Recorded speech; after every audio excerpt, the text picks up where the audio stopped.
खुशामदीद है मेरे YouTube channel mini twin कहानी में। एक छोटे से गांव में अहमद नाम का एक गरीब मगर ईमानदार लड़का रहता था।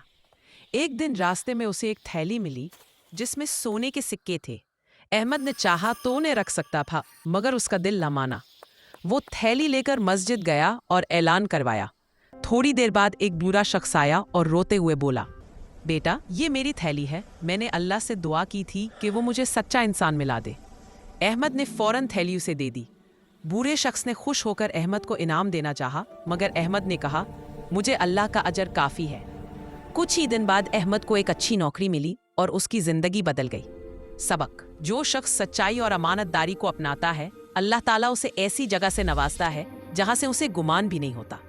तो कैसे लगी आपको अहमद की कहानी, और कौन सी कहानी सुनना चाहेंगे कमेंट बॉक्स में ज़रूर बताएं। और मेरे चैनल को लाइक करें और अपने दोस्तों को शेयर करें, और हाँ, सब्सक्राइब करना ना भूलें। तब तक के लिए बाय बाय।